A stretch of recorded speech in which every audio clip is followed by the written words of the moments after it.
Alô?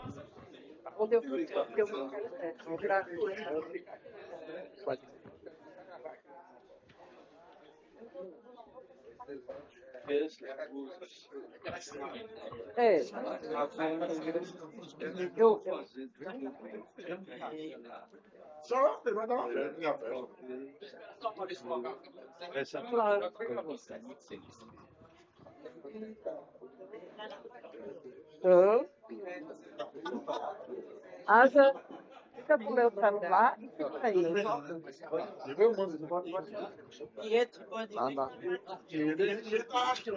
Pronto, Maurício. Pode começar? Cadê Cris? Bom dia a todos e a todas.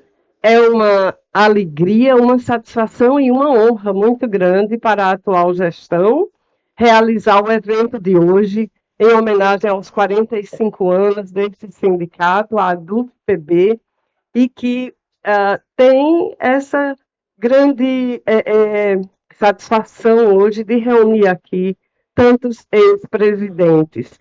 Eu sou Sandra Luna, diretora de comunicação atual, e eu estou somente fazendo esse protocolo inicial, dando início à composição desta mesa, e vou então convidar os queridos ex-presidentes, né, que retornam à casa para esta homenagem nossa. Então, convidamos o professor Rubens Pinto Lira, que foi vice-presidente da terceira diretoria da ADUF, de 1980 a 1981. Obrigada. Mas eu estou aqui como ex-dirigente da vice-presidente. Sim. Gostaria muito de termos preparado uma apresentação mais longa, mas o currículo de todos vocês é invejável e longo. Eu acho que a solenidade iria se extinguir só nas apresentações. Então, nós vamos...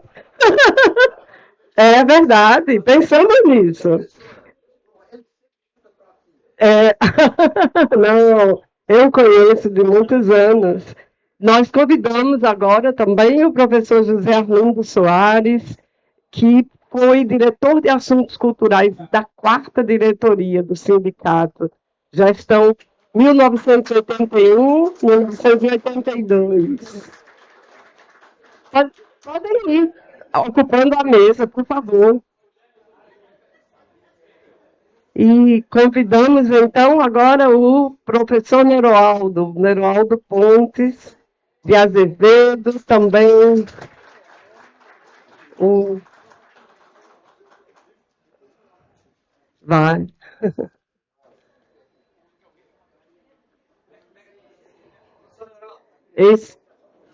Ex-presidente da ADUF, mas também ex-reitor, professor nosso, quem é do CCHLA, né? Hã? Sim. Diretor do centro, quando eu era aluna, viu? Faz tempo. Vamos lá. E o próximo, então, o nosso querido Alexandre Antônio Nada.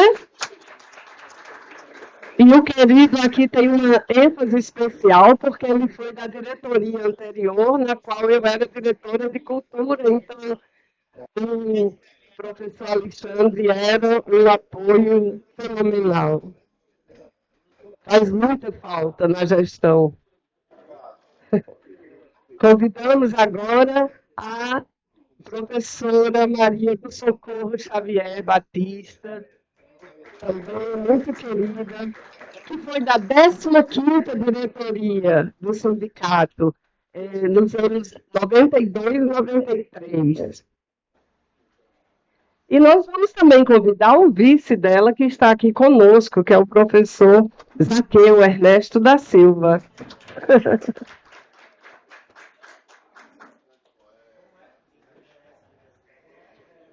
Não sei se o professor Iedo chegou, eu não tinha visto. Não, né? Bom, mas já fica então anunciado se ele chegar que havia confirmado o professor Iedo Fontes, que foi o presidente do sindicato nos anos 94 e 95. E agora também professor Jaldes Menezes, companheiro aqui de tantas lutas, né? Que foi 3 vezes presidente da ADUF, de 95 a 96, de 2009 a 2011 e de 2013 a 2015. Nós ainda estamos aguardando a chegada da nossa querida professora Maria Aparecida Ramos de Menezes. Cida deve estar chegando, mas também já fica anunciada e foi igualmente 3 vezes presidente do sindicato, de 2000 a 2001, de 2001 a 2002 e de 2005 a 2007. A professora Cida, que está agora no seu segundo mandato como deputada estadual, né? A nossa representante aqui. E convido agora o professor Galdino, que participou da 27ª diretoria da ADUF, gestão 2007 a 2009. Gente, cada uma dessas gestões, né, cada uma dessas gestões tem um título, tem um nome, mas eu vou deixar para que elas sejam mencionadas por quem for apresentar individualmente vocês, passar a palavra de um a um. E agora, professor Ricardo de Figueiredo Lucena, que foi o presidente da 19ª diretoria de 2011 a 2013 e que continua aqui na casa, né, a frequentar quase que diariamente, também companheiro de muitas lutas. Com o GT, sim, o GT Paulo, em atividade total, né? E convidamos agora o presidente da 31ª diretoria, gestão 2015 a 2017, o professor Marcelo Sitkovski, também querido nosso e companheiro aqui de todas as lutas, frequentador cotidiano aqui das nossas lutas, todos os nossos projetos.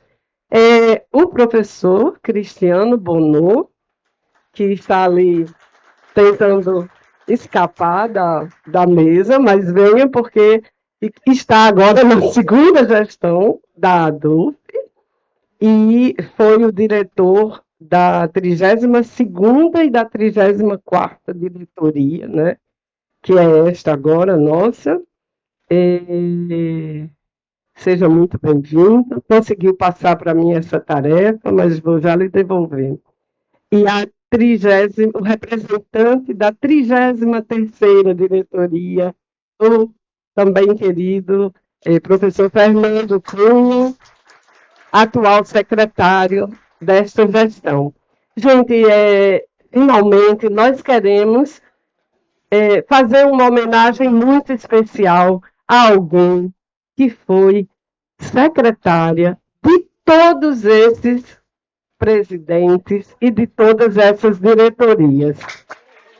Nós achamos que é mais que justo que a pessoa a apresentar vocês e a mediar esta mesa seja a nossa querida Célia Lopes.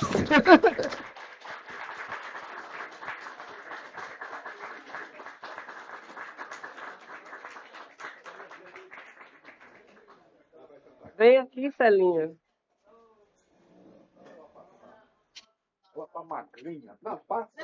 Você vai ficar, não. Você não, vem pra cá. Já passa aí. Passa. Tá magrinha a língua.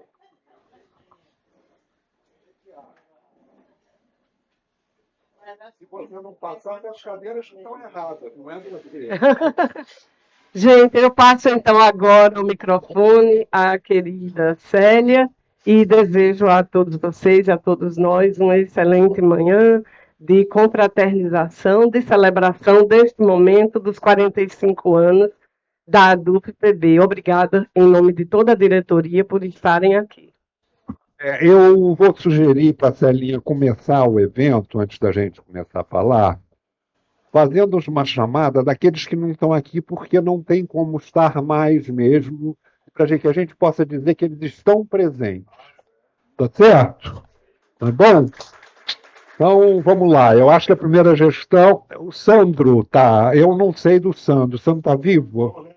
Morreu? Então, Sandro presente. Silvio Allen, presente. Paulo Inácio está vivo lá em São Carlos.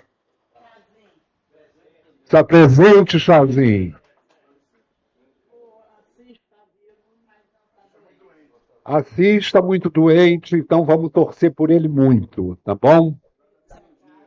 Pedro Secato presente.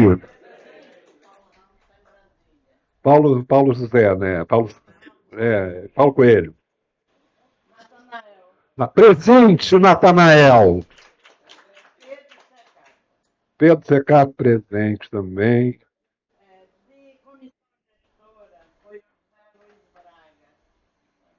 Não temos. Presente.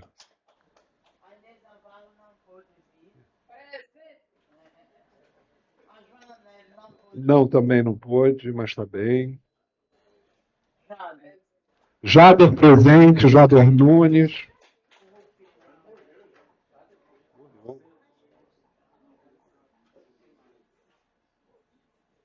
Vera Amaral. Vera Amaral presente.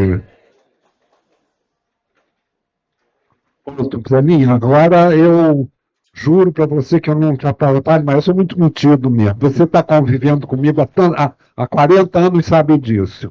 Mas eu te amo. Um beijo muito grande.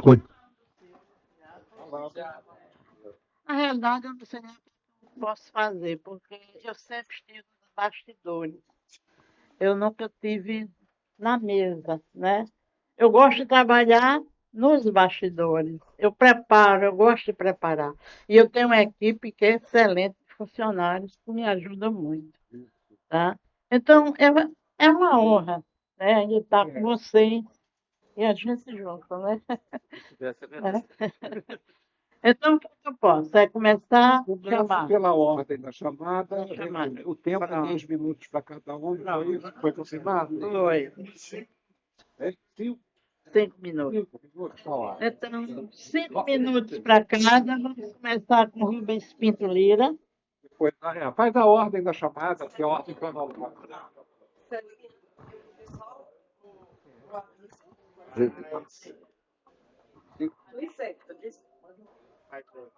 Desculpe a interrupção, um aviso, é porque eu tinha que confirmar ali com o Maurício. Nós estamos começando a produzir uma série de entrevistas com atuais diretores da gestão, mas nós queríamos aproveitar essa oportunidade de ouro para convidá-los a participar de um projeto nosso da comunicação que tem a intenção de gravar entrevistas com todos os ex-presidentes do sindicato. Fica para o nosso arquivo, para a nossa página. Então, vocês já se sintam convidados, será uma honra tê-los participando desse projeto e em breve nós faremos o contato para irmos gravando as entrevistas. É isso. Professor Rubens. Obrigada. Sintetizei aqui nesse papel. Agora a leitura dele exige 7 minutos. Eu não sei se é possível. Então, me interrompo por ler. A minha atuação na Antes, mas é uma leitura forte.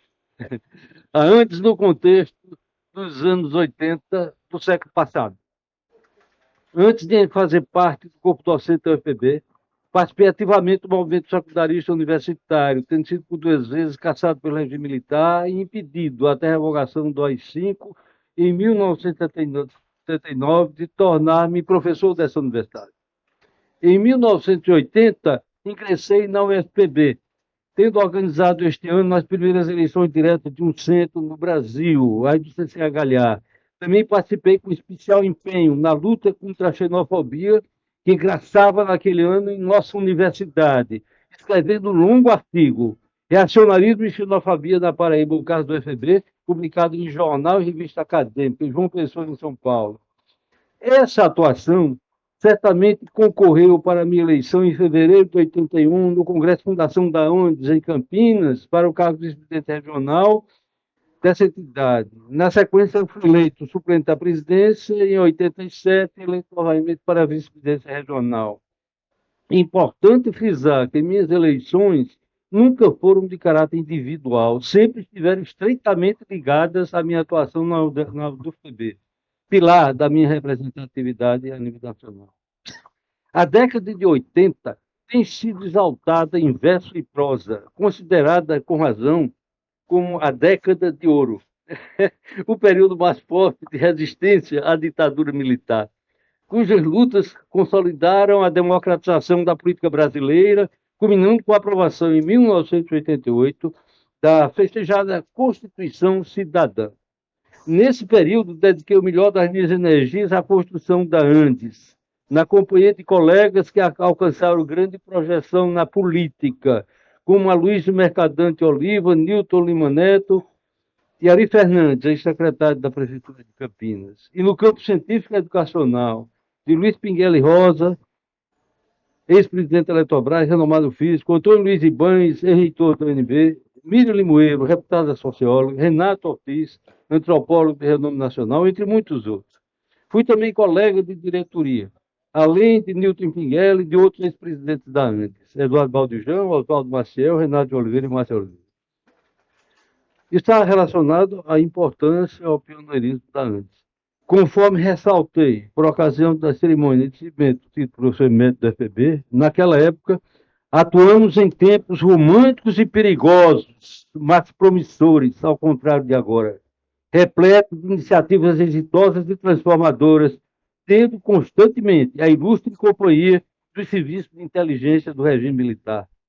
Foi essa atuação que me permitiu, juntamente com os que tiveram à frente do movimento docente, mudar a face da universidade brasileira, mediante a democratização de sua gestão e a construção de um poderoso movimento sindical autônomo e democrático. Devo ressaltar que a Andes ostentou 3 características que a distinguem do Andes Sindicato Nacional de hoje.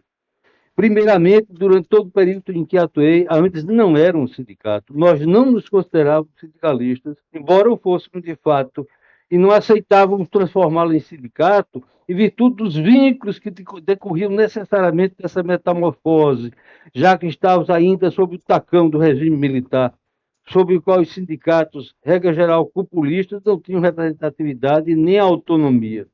Em contraste com a Andes, genuíno produto da democracia direta, criada pela deliberação de milhares de professores universitários nas dezenas de assembleias realizadas no final de 1980.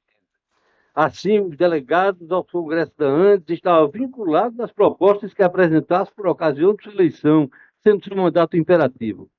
Outra característica da prática política da diretoria da Andes foi sua total desvinculação de decisões partidárias, a despeito de quase todos os seus dirigentes serem filiados ao PT. Jamais foram levados ao debate no âmbito da diretoria teses especificamente petistas, nem eu, pessoalmente, aceitaria em nenhuma hipótese ingerência de quem quer que seja nas suas deliberações. Uma terceira característica da Andes, nos anos 80 do século passado, foi a homogeneidade, ou pelo menos a preponderância esmagadora de concepções e práticas no âmbito do movimento docente, resumidas na ênfase dada pelas chapas vitoriosas no binômio autonomia e democracia. Nesse período, as eleições de entidade tinham apenas uma chapa concorrente, a autônoma e democrática. Quando ocorria a disputa eleitoral, a chapa acima referida obtinha ampla vitória. Aspecto específico de atuação na diretoria da ANDES. As minhas principais contribuições no campo da análise crítica, da elaboração conceitual e da prática do movimento docente versaram sobre os seguintes aspectos: estratégia de luta salarial, questão de filiação à CUT, movimento docente e postura política, contemplados na plaquete da minha autoria, algumas questões centrais para o movimento docente. Eu tenho esses livros, plaquetes que eu estou indicando aqui. Crítica à concepção que restringe a atuação da ANDES aos aspectos meramente sindicais, de defesa dos interesses corporativos, considerando que a atuação dessa entidade tem também a ver com a preocupação concreta com a qualidade do trabalho acadêmico e com as questões mais gerais da universidade. Terceiro, crítica ao autoritarismo embutido nas práticas do movimento docente, incluído o que denominei de, entre aspas, vanguardismo basista. Práticas essas que sofreram influência determinante das concepções relacionadas com o chamado socialismo real, analisadas no meu livro Universidade do Movimento Docente, 1982, foi o primeiro livro sobre o movimento docente.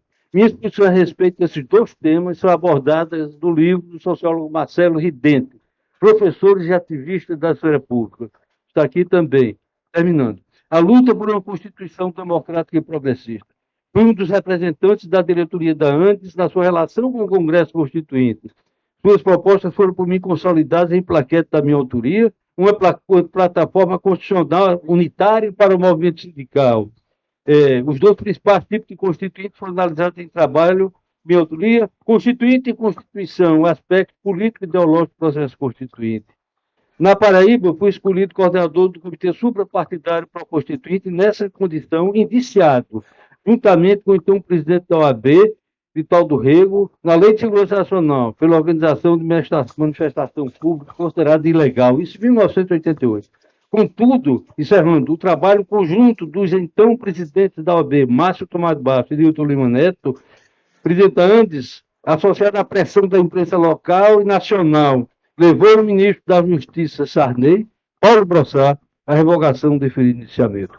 Eu coloco à diretoria da UPS e a quem interessar possa o mais amplo material sobre diferentes temas da EFA. Por exemplo, só sobre a Constituinte, artigos, trabalho, etc. Eu tenho 2 livros dessa natureza, sobre a antes, e diferentes eventos e documentos do passado. Coloco toda a discussão dos colegas. Celinha.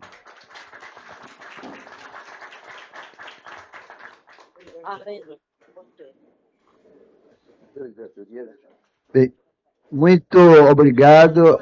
Primeiro, eu fiquei muito surpreso. Cheguei aqui ontem para conversar com a Celinha, quando ela me disse dos 45 anos da DUF. Eu vim para fazer uma palestra num curso de Relações Internacionais sobre o Josué de Castro e a governança mundial. Uma palestra à noite, eu fiquei até surpreso, estava falando aqui para o Rubens, 60 pessoas numa palestra à noite, bastante, me envaideceu muito a universidade. Bom, eu quero, a parte sindical, uma pleia aqui de pessoas que falam melhor do que ele, eu só quero ressaltar um aspecto importante da DUF. Foi a capacidade da associação e o momento dela de socializar, passar de uma universidade paraibana para uma universidade nacional. Os anos 80, com os professores colaboradores, ela tinha a função de acolher, articular pessoas que vieram do Brasil todo e do mundo, pessoas que foram exiladas, pessoas que saíram de prisões.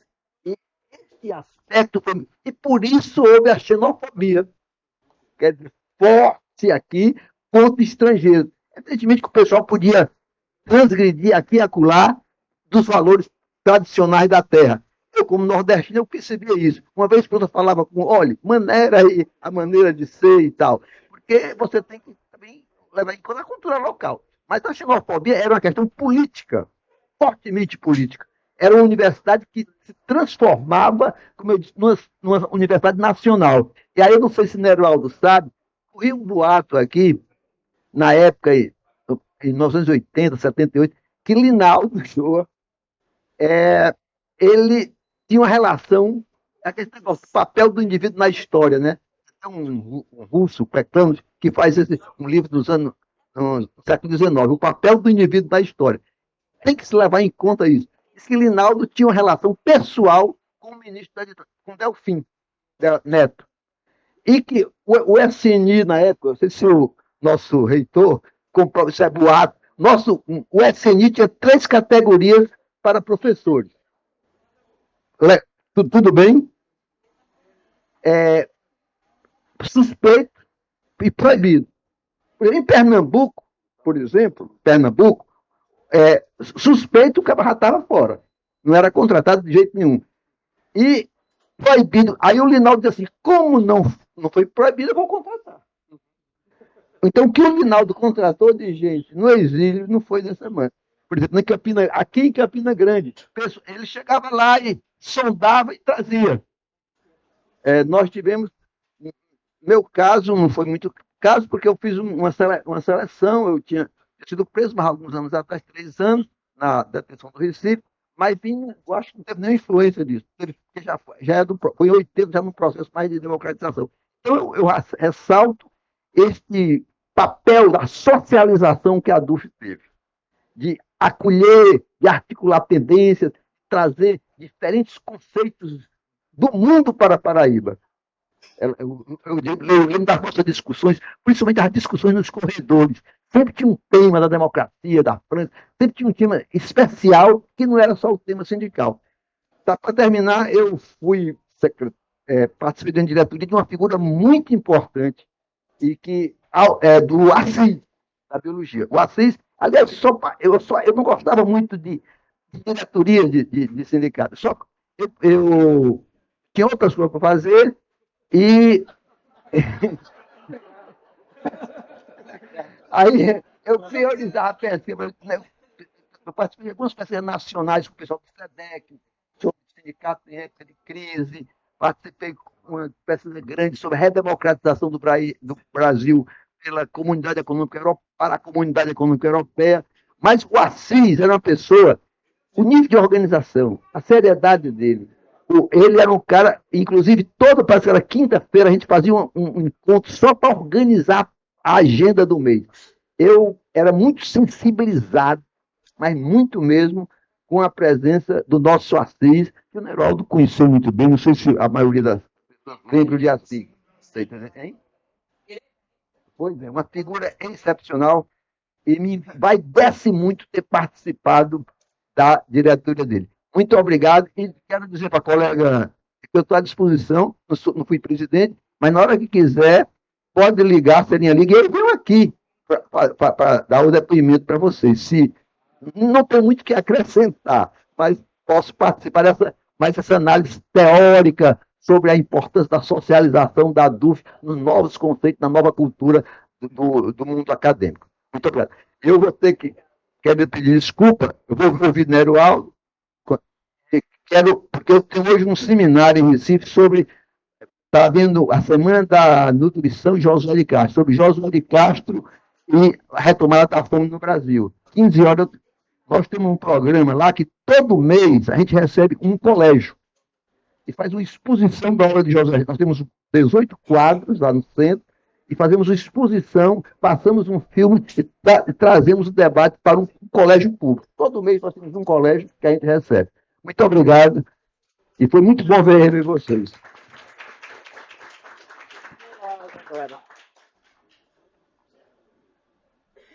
Eu gostaria de saudar o professor Cristiano, nosso presidente e sua equipe.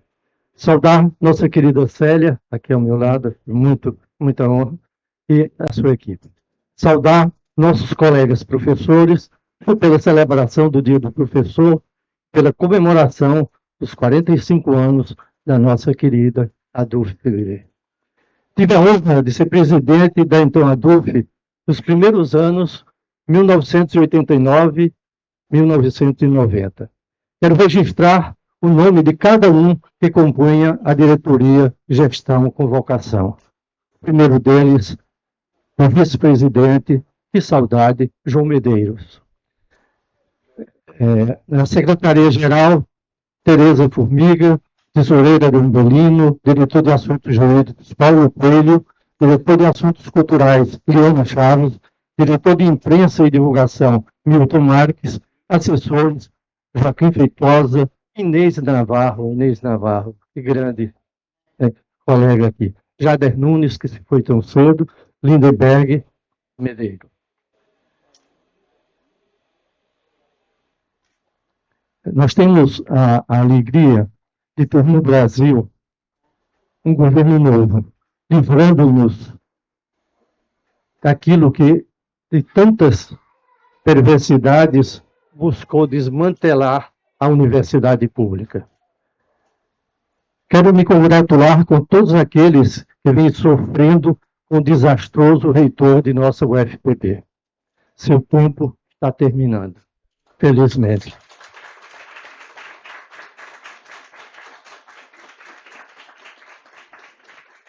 Já surgem novos ventos, já temos novos ares, já surgem novas esperanças. O artigo 207 da Constituição, em vigor, é muito claro. É tão claro que eu podia nem dizer aqui, mas, enfim, as universidades gozam de autonomia didático-científica, administrativa e de gestão financeira e patrimonial. E o princípio da indissolubilidade entre ensino, pesquisa e extensão. O eleito não pode perturbar o exercício da autonomia universitária.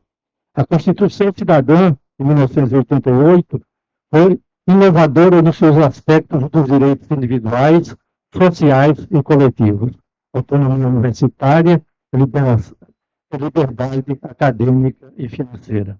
Esse direito não pode ser violado. O desafio não é só a nossa violação do direito.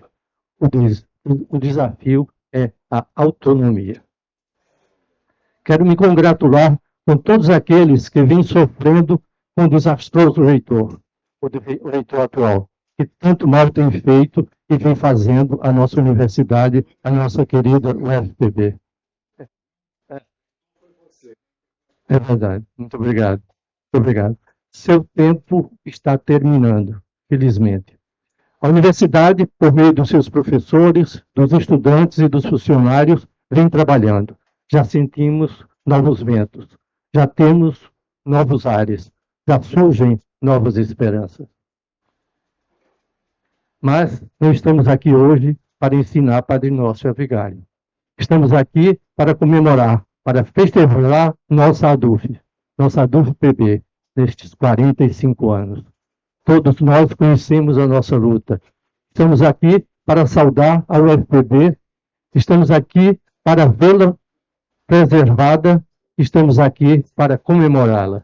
Termino com alegria. Viva a nossa ADUF-PB.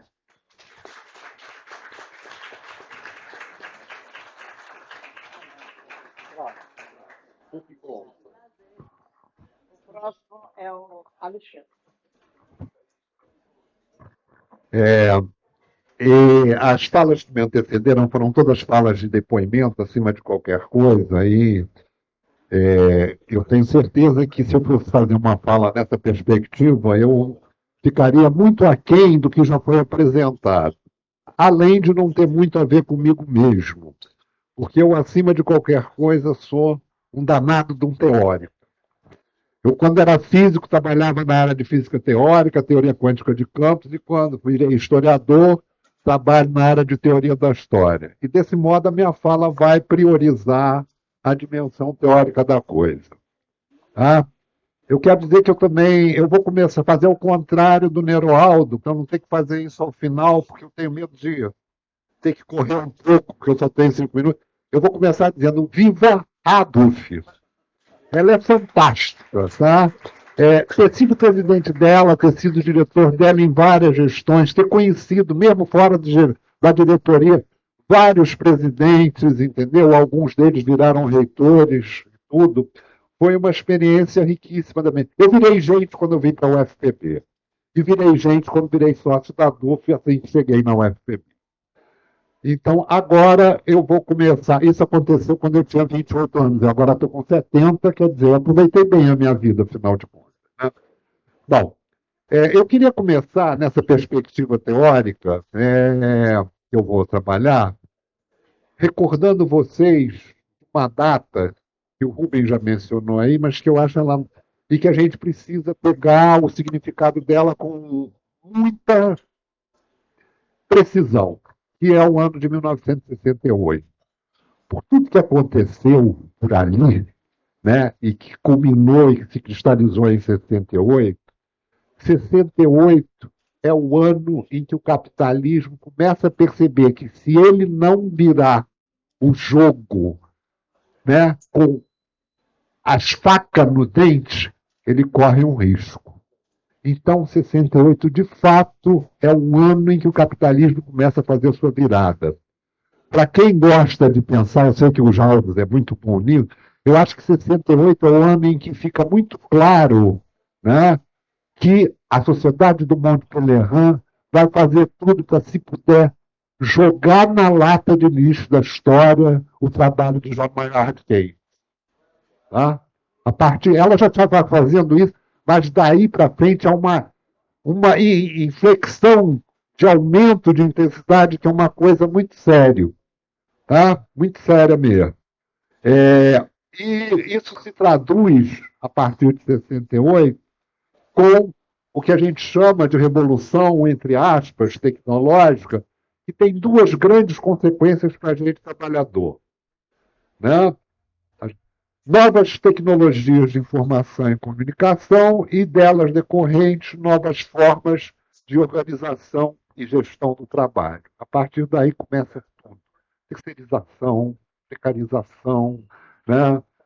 A invasão do espaço doméstico pelo espaço de trabalho, todas essas coisas. E é por isso que eu digo, nós, nesse momento, estamos precisando, frente a essas novidades todas que o capitalismo botou no cenário, de uma necessidade de produção teórica sólida para fundamentar a atuação de militância sindical, né? Para não cair naquilo que poderia ser um ativismo muito bem intencionado, mas pouco efetivo. Né? A gente pode fazer muita coisa, mas se a gente não tiver uma teoria sólida, norteando e dando rumo para aquilo que a gente está fazendo, a gente vai enxugar gelo, lamentavelmente. E qual é a grande novidade que está nisso tudo que eu falei do capitalismo? A grande novidade disso tudo que eu falei no capitalismo é que ele conseguiu definitivamente implantar de forma eficaz a extração de mais-valia no trabalho intelectual, o nosso tipo de trabalho. Tá? Além, é óbvio, né, do que essas novas tecnologias e novas formas de gestão e organização do trabalho, né, significaram do ponto de vista da intensificação do processo de obtenção de lucratividade sobre o trabalho material. Tá?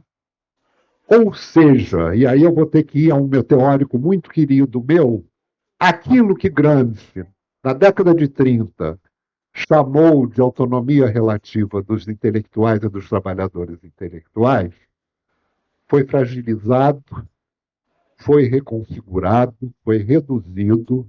É claro que a intenção do capitalismo é fazer isso, né, virar poeira, mas nós temos que ser capazes de construir uma outra perspectiva para essa autonomia, porque o trabalho intelectual tem características próprias, né, que não pode ser tirado dela, tá?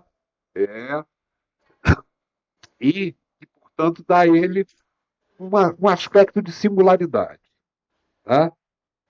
E eu acho, portanto, e é aqui que eu estou encerrando, para não passar muito do meu tempo, é que o trabalho teórico que eu vejo como necessário é como reconfigurar essa autonomia relativa dos intelectuais e acioná-la como arma política de luta e militância sindical nos tempos atuais. Nós temos que ir para a rua, nós temos que fazer movimento, mas nós não podemos nunca abandonar nesse momento, até termos certeza que isso está feito com a necessária dedicação e profundidade, a construção teórica da nossa luta. A construção teórica da nossa luta, nesse momento, é algo essencial, é algo indispensável, sob pena, como eu já disse, da gente perder o passo da história. E viva a dúvida. Obrigado. Bom dia a todos e a todas. Obrigada, Adolfo, pelo convite. É muito importante esse momento, porque nos faz relembrar todo esse movimento que vivemos nesses últimos 45 anos. Eu gostaria de falar um pouco do meu período, que foi de 92 a 93, que, na verdade, começou um pouquinho antes com a comissão gestora, porque não conseguimos formar uma chapa, ou mais de uma chapa, para concorrer nessa eleição. Então, eu estava recém-vindo do campus de Cajazeiras, que eu era de lá, e lá eu era presidente também da ADUC. E nesse período também eu fui da Regional Nordeste 2, participando ativamente naquela luta que tivemos lá em Mossoró, quando foi nomeado um reitor que não foi eleito, um diretor que não foi eleito, e que houve um impasse muito grande que durou anos, durou toda a gestão desse diretor. Bom, esses anos 90, a gente estava vivendo um período de retomada da democratização, né? E, desse ponto de vista, nós tivemos eleições diretas e assume Collor de Mello em 90, que foi aquele desastre todo do ponto de vista econômico e do ponto de vista das políticas públicas, implantando com força total as políticas neoliberais. E com ele nós perdemos uma política salarial que tínhamos até então, de reajuste de 80% da inflação de cada mês. No mês seguinte, a gente tinha atualização salarial abaixo dos 100% da inflação, mas que estávamos sempre corrigindo. E nesse período, a inflação foi de 84%, né? E a gente perdeu esse reajuste e o sindicato entra, aliado à luta política, também resolveu entrar na luta judicial, né? Tentando resgatar essa perda salarial que tivemos. Nesse período, tivemos também a primeira eleição direta de um reitor que foi presidente da DUF, que foi toda uma mobilização que trouxe um ar de democracia, de mobilização política dentro da universidade. E essa conquista dos 84% veio durante a gestão dele como reitor. E isso criou uma cisão dentro da categoria docente, daqueles que tiveram os 84% e os que não tinham. E isso gerou toda uma mobilização dos recém-contratados, um conjunto de professores novatos que entraram, junto com aqueles que já estavam, mas não conquistaram os 84%, toda uma mobilização de pressão junto à DUF para lutar para que todos tivessem, a palavra de ordem é estender para todo mundo os 84%. Isso foi uma questão interna que mobilizou muito a categoria, que dividiu também a categoria e que fez com que nossa diretoria tivesse que trabalhar muito. Eu gostaria também de chamar a atenção que na nossa diretoria tivemos a figura da professora Elisa Bezerra Mineiros, que foi uma grande lutadora, uma grande liderança aqui da nossa universidade. E também tivemos a presença da Paula Fracinetti, que também foi uma professora que atuou com uma atuação muito forte aqui dentro. Então, eu participei da comissão gestora, participei como presidente recém-chegada aqui na UFPB, porque eu cheguei em 92 de Cajazeiras e já assumi logo em seguida essa diretoria. E ainda participei da diretoria seguinte, que tinha a Vera Lúcia, como presidente da DUF. Então, foi um momento de muita transição política também dentro do sindicato, porque o grupo político, a Andes Autônoma e Democrática, que tinha a liderança, a hegemonia do movimento desde o início da criação da Andes, começou a perder espaço a partir desse momento e outras forças políticas foram entrando no movimento docente e gerou outras lideranças que passaram a fazer parte da direção do sindicato desde então. Bom, então, foram esses aspectos que eu gostaria de destacar do meu período aqui na ADUF e colocar a importância que é do sindicato também ir sempre nessa direção da mobilização, fazer, não sei como, que a categoria volte a participar de forma maciça, como era nesses anos 80, que as assembleias enchiam o auditório, que a gente teve que fazer, às vezes, até no ginásio de esporte, porque não cabia todo mundo quando era para decidir uma greve, principalmente. Então, parabéns à DUF pelo evento.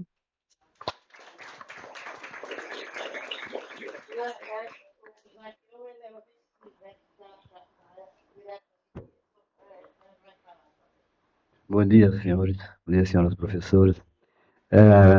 Socorro, eu esqueci de dizer que ela me botou no fogo, né? Ela ligou para mim e disse que não tem pessoas para formar a diretoria. Aí eu disse, Socorro, eu sou o 13. Se você tiver 12, me tire. Aí eu recebi a notícia que eu era vice-presidente. Tá? Então, a dúvida foi para mim uma escola, né? Uma escola de, como a Alexandre falou, uma escola política e teórica.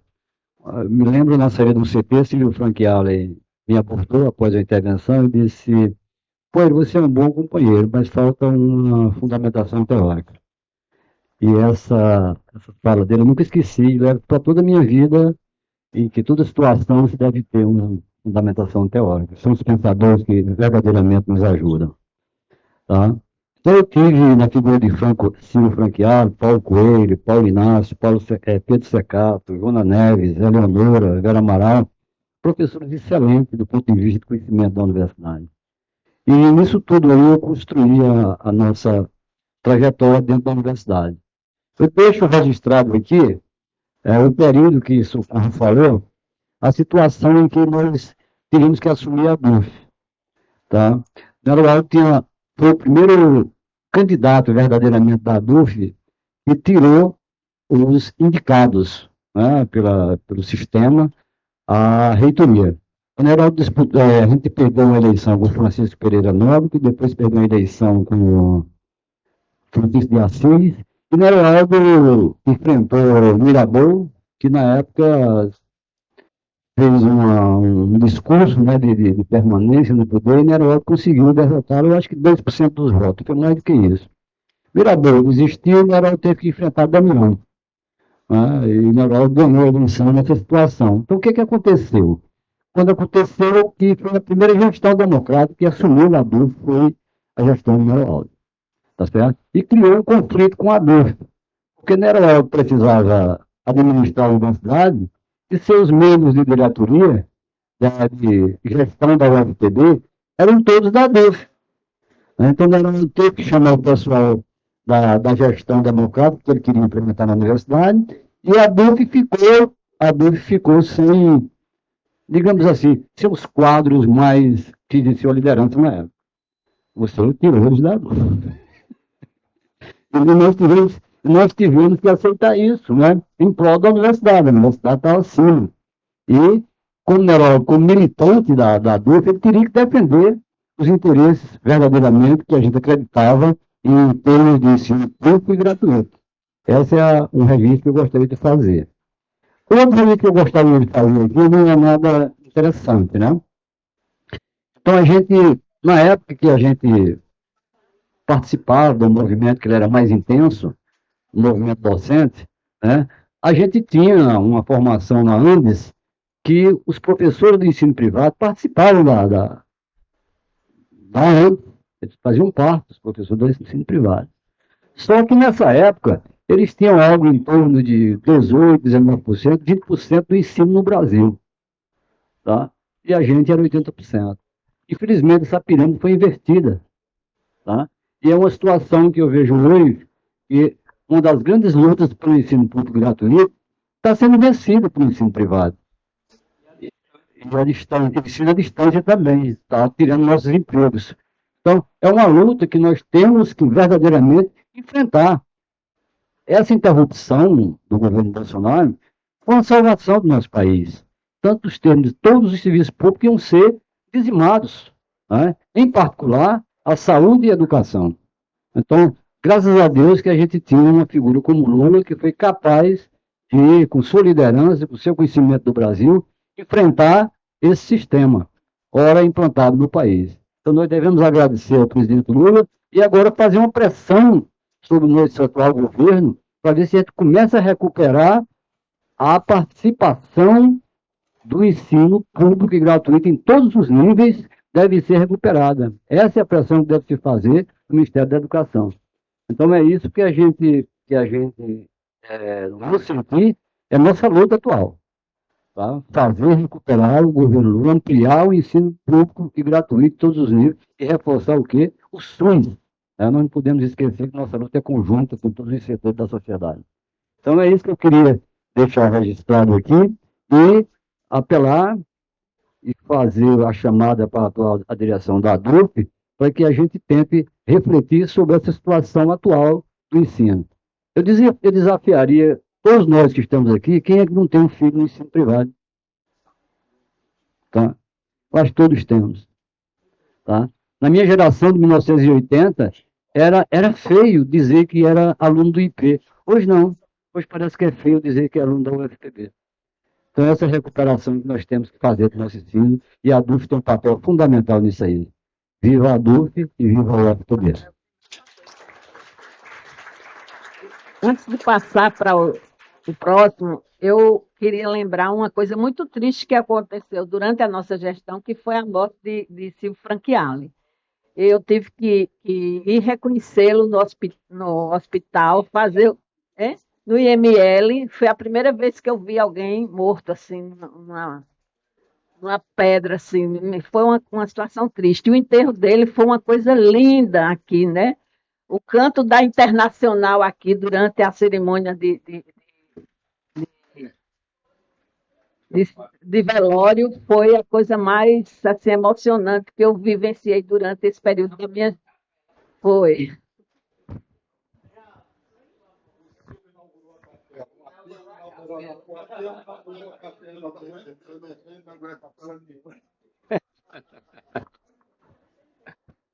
Companheiras e companheiros, eu gostaria de cumprimentar todas e todos deste auditório em nome das companheiras Célia, Socorro e Cida, as três companheiras que compõem esta mesa.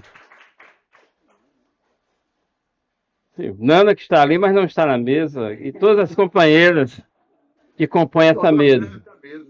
Gostaria também de recordar a companheira Joana Neves, a companheira Inês Navarro, e, em memória, a professora Vera Amaral, que não está aqui entre nós, e são valorosas mulheres, valorosas companheiras, junto com todas as demais, que foram presidentas dessa entidade, desses 45 anos. O que foi dito até aqui, por Rubens, por Arlindo, por Nelo Aldo e diversos outros, Alexandre, um misto de memória, registro histórico, análise teórica, muitos substantivos, eu não vou repeti-las e vou ser breve, mas eu gostaria de colocar uma nota contemporânea. Eu acho que a universidade, eu não estou falando só do nosso sindicato, ela tem um ponto de ruptura até internacional entre antes e depois da pandemia.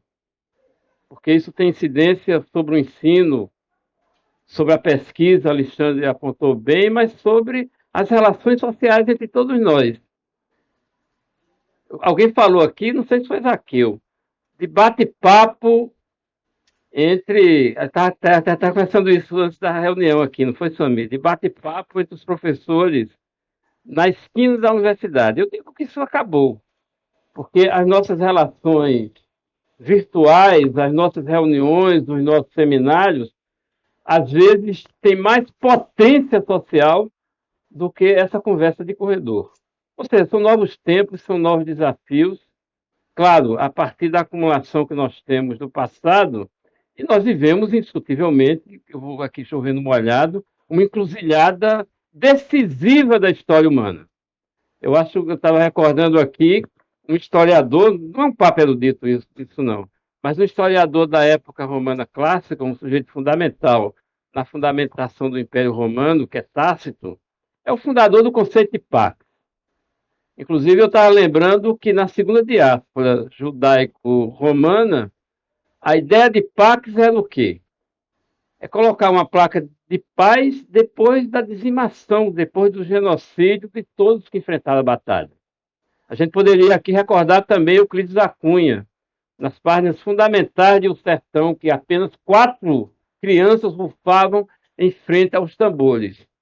Se a gente não viu a segunda diáspora judaico-romana, que teve o morticínio, teve o genocídio, nós testemunhamos Canudos pelo registro histórico, nós estamos assistindo a um genocídio na internet, no WhatsApp, na televisão e entre todos nós. Enquanto isso, um presidente da República, como os Estados Unidos, está nos jornais hoje estampando, isso aqui é importante dizer, o que seria o mundo sem os Estados Unidos. Então, eu diria o seguinte, aliás, eu conheço a DUF desde que eu entrei nessa universidade como estudante. Eu assisti à fundação da DUF, eu sou professor dessa universidade desde 1992. Então, de uma maneira ou de outra, embora no movimento estudantil, né, Alexandre, eu acompanhei para e passo esse momento. No movimento estudantil, eu que tive, digamos assim, uma participação intensa no DCE e na UNE, nós dizíamos que o pessoal da DUF era a turma da geração 68. Isso aqui por bem e por mal, viu? Nós já éramos, digamos assim, um pouco, nem tanto, né? O Zé Flúvio de 68 ainda chegou à nossa geração, mas já éramos uma geração subsequente. Por que eu digo isso? Porque, veja bem, não são as gerações que fazem os desafios, são os desafios que fazem gerações. Então, digamos assim, a geração século XXI está aí rolando, ela vai ocupar a DUF, é bom que a ocupe, e um desafio nosso é abrir as portas dessa entidade. Esse é um desafio, é claro que a entidade está sempre, digamos assim, de portas abertas, mas como abordar isso? Eu não tenho receita pronta, acho que nenhum de nós tem, mas eu diria o seguinte, a entidade tem que manter os seus fundamentos. E eu diria que são muitos, mas são essencialmente dois. Um diz respeito à história da Paraíba. O Rubens tem ali, digamos assim, um arquivo fenomenal sobre a história da DUF. Eu diria o seguinte, tem um arquivo de Rubens, mas tem o da entidade.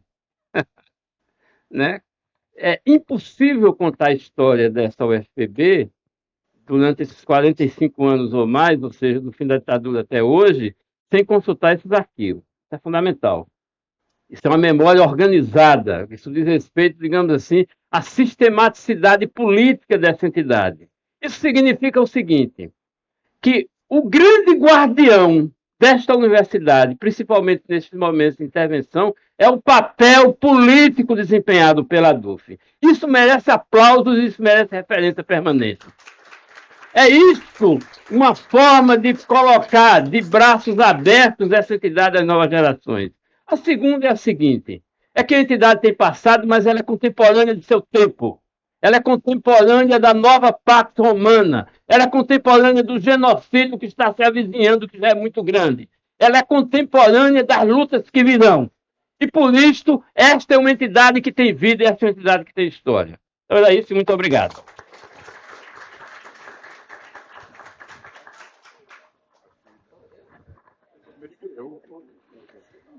Quero saudar todos aqui da mesa, todos que estão aqui conosco neste momento. Estou bem gripada, estou vindo de 3 dias aí de sertão, de Campina Grande, intenso, mas não poderia deixar de estar aqui, por vários motivos.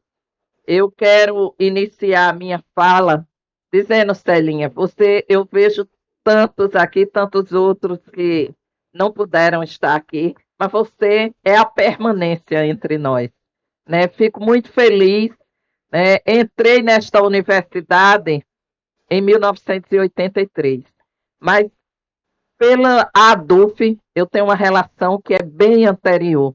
Eu cheguei em João Pessoa em 80 e rapidamente senti a necessidade, estudando num colégio particular, de criar um movimento estudantil secundarista. Me aliei a outros companheiros, criamos esse movimento. Então, a ADUF, a universidade, ela é muito anterior à minha entrada.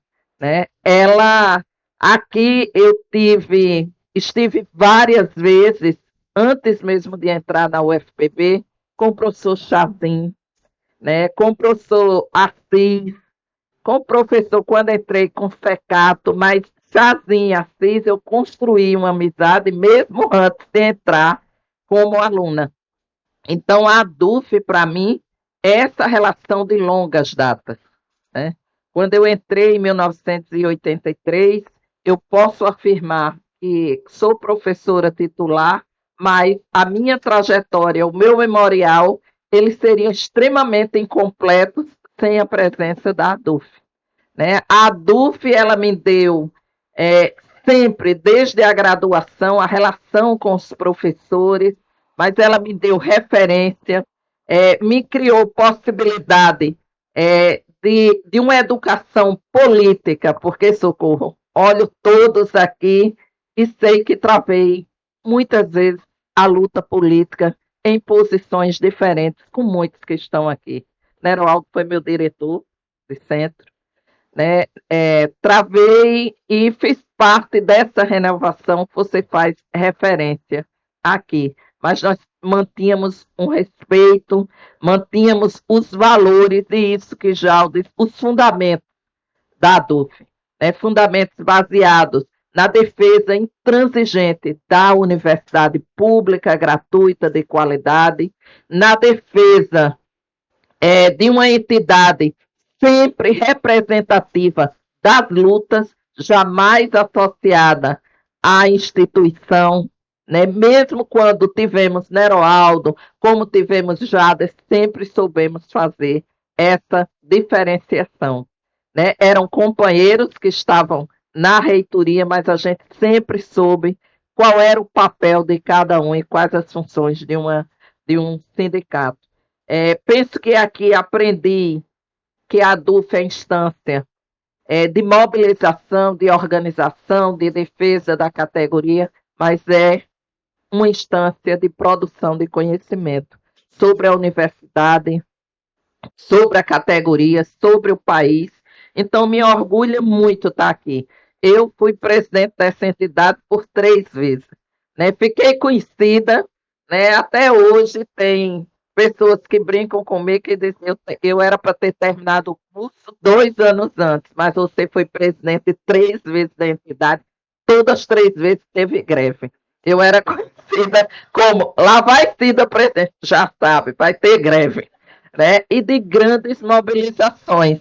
Fomos nós que fomos aquela lagoa que surpreendeu todo mundo quando a gente jogou aqueles balões pretos, fomos nós, essa entidade que cobriu essa reitoria toda, essa instituição toda de pano preto, para mostrar nossas indignações, o desejo de mudanças, né? E fomos nós que a Cabo Branco, eu lembro muito disso, ela me desafiou num debate, né? Eu lembro que estava muito contra a greve, e eu dizia, nós vamos suspender o vestibular.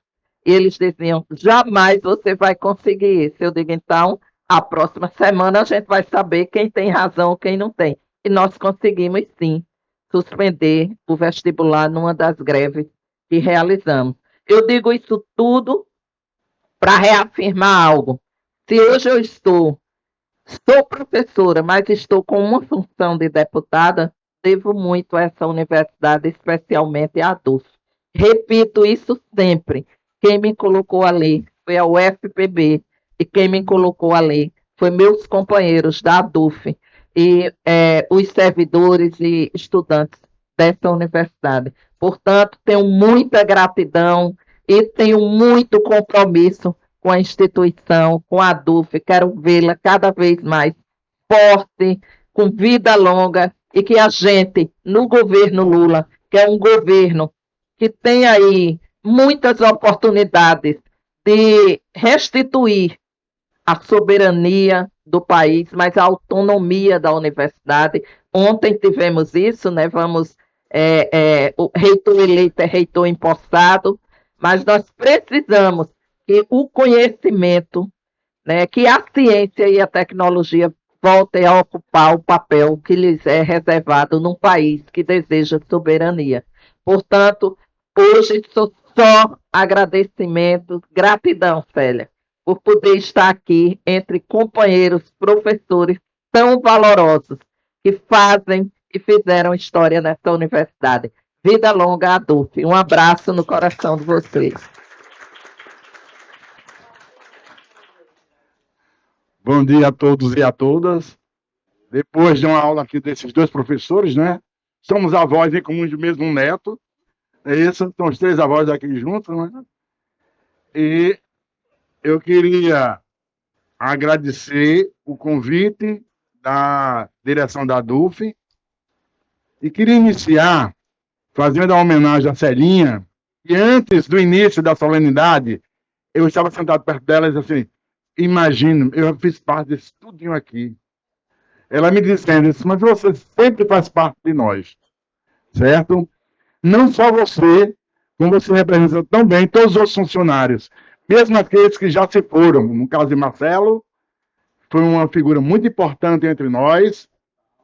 Val e Nelminha, para quem conheceu, foi uma das grandes funcionários aqui que já estão no outro espaço.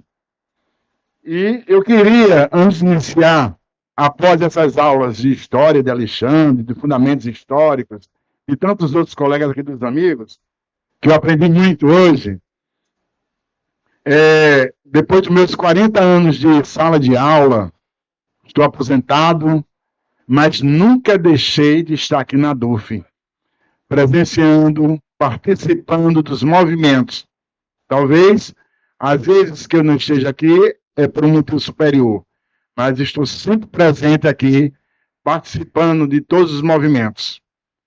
Queria homenagear alguns colegas, primeiro Assis, que foi um grande amigo que eu tive também, éramos amigos além da direção, e nós tínhamos um relacionamento muito bem, hoje ele está muito doente, nessa linha, que ele me disse isso.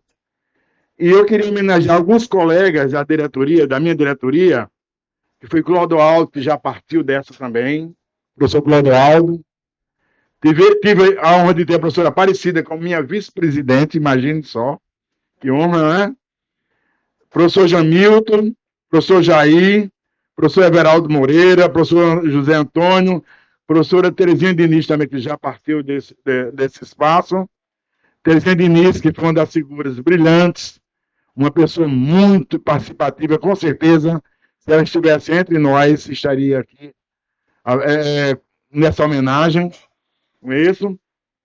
Queria também falar sobre Ricardo, foi da nossa diretoria, fomos da mesma diretoria. Ricardo, foi uma honra também, Ricardo.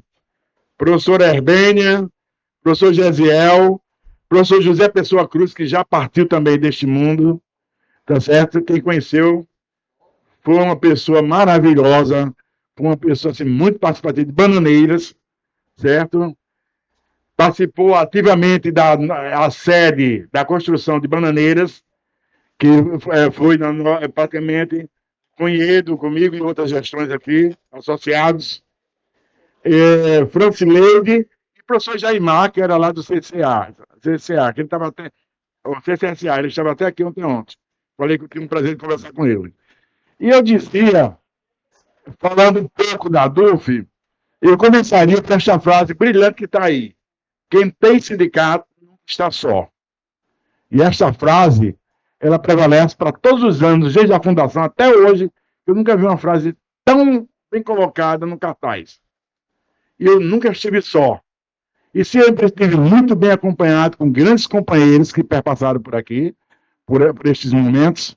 Inclusive, meus 3 filhos foram criados comigo aqui dentro da DUF, dentro da universidade. Eles eram comigo, os 3, participavam de todos grandes colegas que partiram, professora Vera Amaral, que eu tinha um respeito muito grande por ela. Queria muito a professora Vera Amaral, certo? E tantos outros que já partiram desse mundo aqui. Nós estamos homenageando, certo? Eu queria colocar alguns pontos sobre a questão da DUF, a história, de 2 companheiros também que não estão aqui presentes, que foi o professor Iede e o professor Tadeu, principalmente o professor Tadeu, que vivenciamos grandes greves de 100 dias, acho que já sabem lembrar disso, greves de mais de 100 dias, que lá, como o Socorro Xavier colocou bem, lotávamos o auditório da reitoria, que ainda ficava pessoas lá de fora, porque não tinha condições de entrar. Acho que tanto Alexandre, Socorro, tantos outros aqui, Cida, lembra desses momentos. Nós tínhamos um trabalho grandioso de irmos, tanto com a gestão de Cida, de Jaldes e tantos outros aqui, ir nos departamentos, certo? E em todos os centros, E nós tínhamos uma acessibilidade, uma recepção muito calorosa, que ao passar do tempo começou a ficar difícil por conta das situações. Que talvez as pessoas não compreendessem que quem tem sindicato nunca está só, certo? Não sabiam o papel do sindicato, certo? E eu coloco para cada um de nós aqui essa importância. Me lembro bem de um dos momentos de uma grande greve que tivemos impasse dentro do auditório da reitoria, se aderíamos à greve ou não, e passamos quase 4 meses em greve. E conseguimos fechar toda a universidade, com a colaboração de todos os companheiros aqui, a maioria que está aqui na mesa, certo? E foram, assim, anos e anos de trabalhos. Eu fui tesoureiro dessa entidade, fui diretor de política educacional aqui da entidade, fui presidente dessa entidade, fui vice-presidente de CIDA, outra honra também, né? Sempre eu digo que eu quero um bem especial a eles dois, certo? Mas eu dizia que sempre uma pessoa me marcou aqui muito, que foi Célia. Célia sempre foi uma mãezona para mim, sempre me ouviu muito, nas minhas horas de dores, na época que eu perdi a minha esposa, ela conhecia muito Solange, conhecia tudo, e ela realmente me deu muito apoio. Eu queria dizer para vocês, Jechá, já que e com certeza nós vamos ter mais aula de história para o Fernando, para o Ricardo, para o Marcelo, para o Cristiano, isso, dizer que o trabalho da ADUF é um trabalho grandioso e ele continua o dia a dia, certo? E eu estarei aqui sempre presente. Estou perto de fazer os 70 anos, mas estarei sempre, enquanto puder, estarei aqui dando a minha contribuição, a minha força e minha participação, porque, para mim, quem tem sindicato como a ADUF nunca está só. Muito obrigado.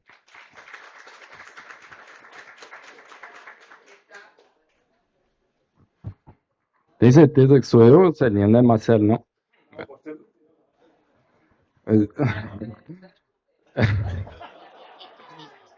Ela fica ali só.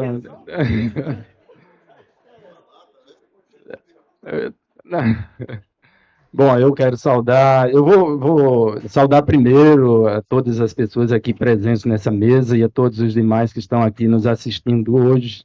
Eu acho que é muito importante, eu fico muito feliz em estar aqui, porque eu vou fazer minha fala em dois momentos, um de memória, não de história, mas de memória mesmo, e outro de, vamos dizer assim, de vivência dentro do sindicato. E antes disso, eu queria saudar aqueles que, além dos que já foram saudados, aqueles que estão vamos dizer assim, nos bastidores. Saudar a Nana, saudar o Ricardo, o Maurício, a Lu, e saudar aqueles que já se foram, que também deram muito suporte a gente, o Marcelo e a Val, que hoje não estão aqui, Marcelo Barbosa, né? E que, pelo menos para mim, foram pessoas de muita importância no tempo que eu estive à frente ou mais envolvido com a diretoria da ADUF. Então, essas pessoas eu também quero deixar aqui o registro delas, além de Terezinha Diniz, que foi uma pessoa também que convivi ao longo desse tempo todo aqui. Né? Então, essa é a primeira saudação. Depois é dizer, assim, da minha grande satisfação de estar sempre aqui na ADUF, porque eu lembro da ADUF quando eu ainda era criança pequena, digamos assim. Né? Quando eu vim, faz tempo mesmo. Primeiro, no âmbito da minha casa mesmo, quando meu pai era da administração, na época de Linaldo, e que a gente que sempre tinha discussão sobre o papel da ADUF nesse contexto, né, de recriação, digamos assim, da universidade. Eu acho que Linaldo teve esse papel de recriar um pouco, tirar a ideia da Universidade da Caixa Prego para uma universidade presente na vida da sociedade paraibana, em parte. E dentro disso, o papel que os professores aqui, muitos deles, tinham nesse contexto, né? E aí vem as minhas primeiras lembranças. Quando eu vim para a universidade, em 1982, eu era aluno da Educação Física, um curso marginal, fora do contexto dos grandes cursos que participavam da vida política da universidade, e eu acabei como presidente do diretório acadêmico. E nessa época, as greves, as manifestações, eu participava aqui, e eu lembro muito de figuras como o Rubens, o Neroaldo, e uma das lembranças mais presentes minha é do Alexandre, numa grande manifestação que teve aqui, na frente em cima dessa escadaria, esse centro de vivência todo tomado por estudantes, Cida era do DCE. Ela era bem mais velha que eu, nesse tempo eu ficava aqui. Então, vocês verem, ela já era presidente, eu estava chegando no diretório, né? Aí,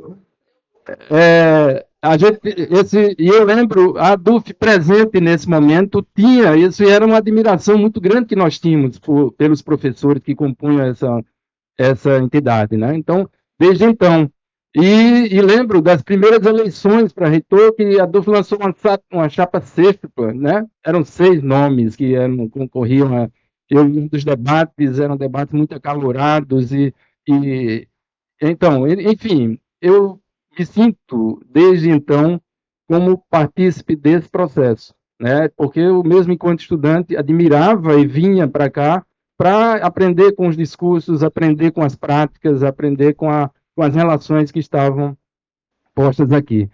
Disso, eu, depois, terminado meu curso, eu me ausentei, fiquei quase 12 anos fora da Paraíba, né? Comecei minha vida docente na UFES, no Espírito Santo. Eu era também servidor dessa universidade, fui durante 10 anos servidor dessa universidade, e por isso também envolvido em várias questões políticas aqui enquanto servidor. E eu esqueci de dizer, por conta de Neroaldo, eu fui devolvido, eu sofri uma sanção na creche, né? Ele nem sabe disso, mas ele, candidato a reitor, eu era professor da creche em 1992, acho que 93, e apoiei Neroaldo na creche que todo mundo apoiava Damião. Então, eu fui devolvido por DP, né, por conta disso. Naquele tempo era uma punição, o servidor ser devolvido por DP significava que ele ia ficar na geladeira lá um tempo. A minha sorte foi que eu passei no concurso no Espírito Santo e fui-me embora, porque senão eu ia ficar lá um tempão. Enfim, estou dizendo isso para dizer que a DUF tem esse papel para toda uma geração, né, não só de professores de então, mas de estudantes e servidores da universidade que aqui estavam ao longo desse tempo. E depois tem isso, eu acabei me envolvendo, chegando aqui, a Cida botou logo para dentro para dizer, vamos discutir aqui, a gente vinha desse tempo que ela já era do presidente e eu era do diretório da Educação Física, né? E quando eu voltei, em 2005, ela disse, venha para cá para a gente fazer um movimento, discutir, não sei o quê, e eu vim, né, e estou até hoje, de certa forma, ligado à DUF. Né? Então, eu queria, nessa segunda parte, só enfatizar 3 coisinhas breves. Assim.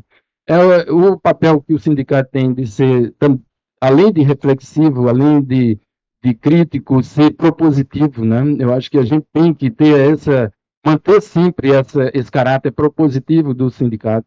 E eu acho que hoje, ou principalmente nesses tempos de tantas dispersões, o sindicato tem que estar à frente fazendo também as suas proposições, sem medo de cometer alguns erros, algumas coisas, mas isso faz parte do processo. Um outro papel que eu acho que está sempre presente e que eu vi esses dias aqui na segunda-feira, ou foi terça, que teve o café da manhã, uma professora que eu não lembro o nome dela, conversando, ela disse, eu e meu marido, acho que era Eimar, lá do meu ex-marido, na casa dela, né? Eles foram... eles tinham um projeto no interior, em Guarabira, de saúde, e ela relatou toda essa história e disse que a maior lembrança dela é como ela teve o apoio, quando foi censurada pela administração, o apoio da reitoria, da DUF, nesse processo todo. E marcou para ela, e ela até me disse, por isso que eu estou aqui hoje, porque para mim foi marcante o apoio que nós tivemos da DUF naquele momento, onde tudo ainda estava se construindo dentro da universidade. Então, eu acho que esse é um dos papéis e uma das questões que mais caracteriza a DUF, é o ter transformado o sentido e a reunião dos professores no sentido de eu anotei aqui, mas eu nem lembro, nem conheço minha letra mais, estou ficando velho. De união, né, de agregação dos professores para a instituição. Quer dizer, nós tivemos, a DUF dá, ou pelo menos tem dado, esse sentido de, olha, você se reconhece também, não estando só, nesse contexto dessa instituição. E foi assim no passado, e eu espero que permaneça assim, sendo hoje e adiante. E um terceiro aspecto, que aí é uma certa autocrítica, é dizer, nós muitas vezes reclamamos da baixa participação, mas nós precisamos fazer uma autocrítica e ver aonde está a nossa capacidade de se reconstruir na efetiva participação, né? A estrutura organizacional da DUF, ela é participativa. Agora, a execução dessa estrutura precisa ser efetivamente reelaborada. Nós temos uma estrutura, uma diretoria executiva, um conselho e as assembleias. Isso nós temos que pôr em prática, porque nós temos que pedir e provocar os professores para a participação. Agora, nós temos que efetivamente fazer essa participação, né? Construir essa forma de participação. E eu digo isso porque nós precisamos reorganizar, reanimar, refazer o papel dos setores docentes, das representações docentes dentro do contexto do sindicato. Eu acho que isso é primordial, é essencial, entende? Então, a participação fora, a participação mais ampla, e inicia com a participação interna. A diretoria executiva, ela é executiva, o conselho deliberativo é deliberativo, as assembleias são decisórias cada vez mais amplas, e assim esperamos. Então, eu me sinto muito feliz de estar aqui hoje, mas me sinto principalmente pela minha relação com essa entidade desde muito tempo. Desde quando eu era estudante, um simples estudante, até, especialmente, quando eu passei a ser professor desta universidade. Então, também faço coro com todos os que me antecederam. Viva a DUF, viva a nossa participação na DUF, viva o nosso desejo de continuar vendo a DUF forte e viva, especialmente, a nossa capacidade de continuar sonhando no tempo de tantas desventuras, né? Muito obrigado e vamos em frente.